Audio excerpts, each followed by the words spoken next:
To satisfy a customer is the best strategy of all. Welcome to the maiden edition of Business Hub on Dominion Television. Today's stories.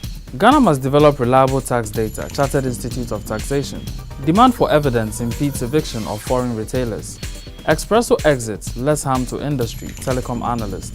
PBC spends over 50% of 2015 income on loans. Now the details. The Chartered Institute of Taxation, Ghana, says it is developing a blueprint to help build a tax-based data for the country. The data, after its completion, is expected to enhance revenue mobilization while it deepens the tax net to cover all sectors of the economy. Speaking at the sidelines of the 6th Annual International Tax Conference in Accra, the president of the Chartered Institute of Taxation, Ni Ayi Aite, stated that the two-day conference will deliberate on how to use national identification schemes to build sustainable taxpayer data system. The president of the Ghana Union of Traders Association, GOTA, Berima Dr. Ofori Amayal I, has blamed the association's inability to deal with the takeover of the foreign business by foreigners on administrative constraints at some state institutions. He argued that several attempts to get the issue resolved have been met with numerous demands for evidence to back such claims. His comments come after the executives visited some shops of the members who complained of the continual stay of foreigners in the retail trade despite attempts to get rid of them. He added, "We will not sit down for our businesses to be taken over because Ghana belongs to all of us. We will not sit down for the authorities to behave as if nothing is happening." Telecom analyst Fuad Chalabi has downplayed any significant impact of the possible exit of Expresso on Ghana's telecom industry.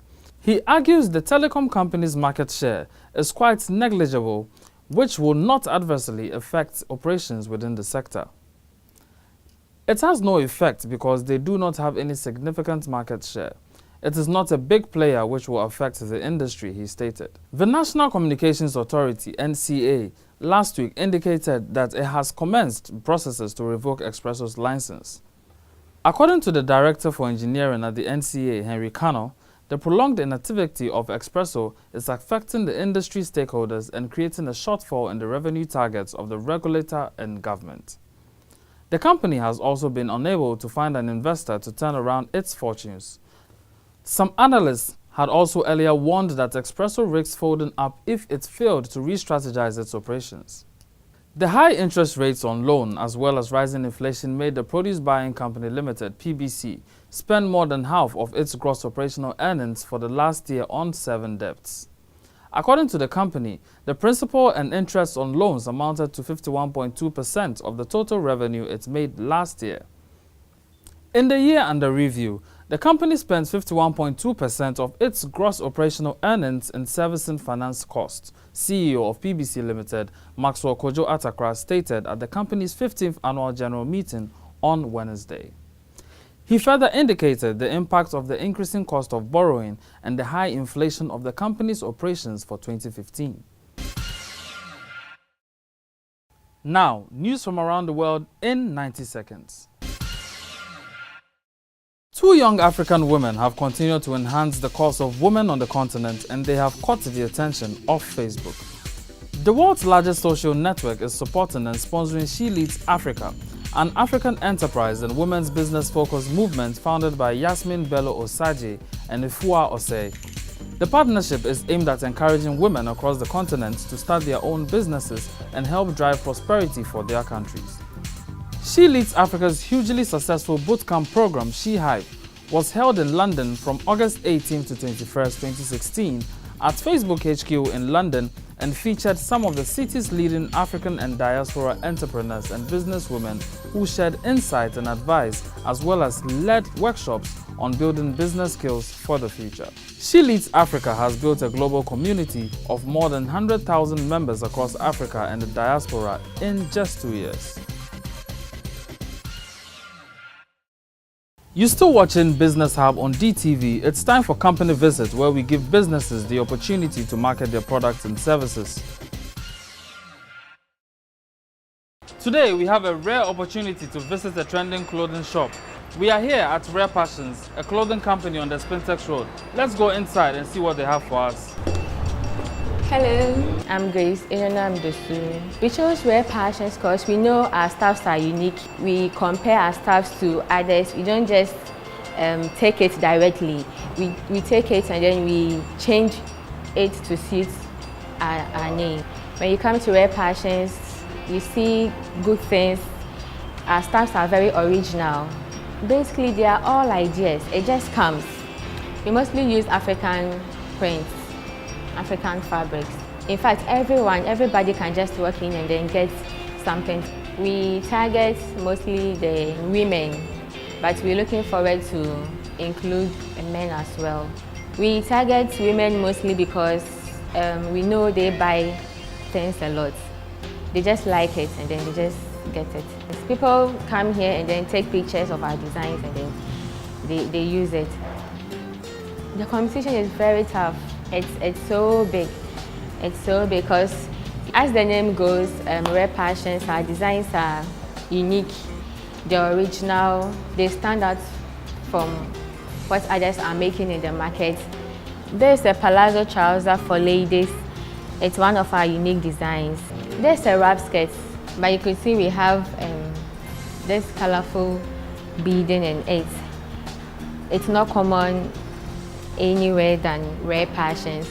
There's a normal skirt, pencil skirt, but you could see it's been designed very neatly. And then there's a chiffon dress with African prints in it. It can be worn on a normal day.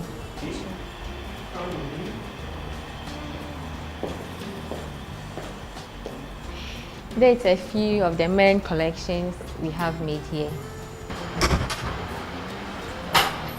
There's our dressing room where customers come in for fitting.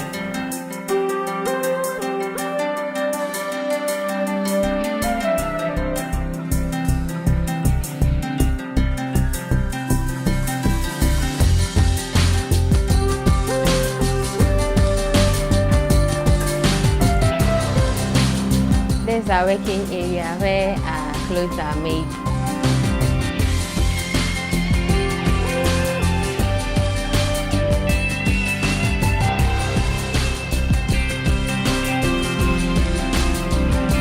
We are located on a Spintex Road next to Lion Aluminium, or you can call us on these numbers 0244 888 654 or 0248 168114. So come in for your rare, passionate designs. Hope you liked what you saw at Rare Passions. Let's now jump into the business and financial tidbits. First of all, stay in touch with your customers regularly. Whether you are out for a business conference or on a vacation, make sure to stay in touch with your customers regularly. Ask them general questions like how are they doing or are they facing any kind of problems with your services. Make them feel that they are important, then they will remain on your side forever. Socialize with your customers so that they feel that you care for them. If it is not possible for you at all, make sure your customer service team takes it up from where you left off. This will enhance their customer service skills.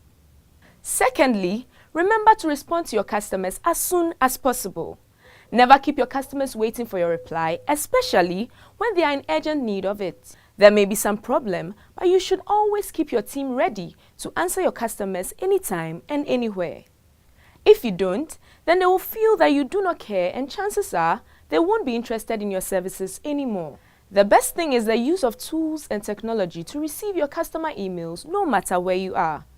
You can leverage your smartphone's technology to enhance your customer service skills as well as to respond to your customers as soon as possible. Then only will they come back to you when they are in need of your services or products. Remember, a happy customer always comes back for more. Thanks for watching Business Hub. See you same time next week, Saturday on DTV. Goodbye.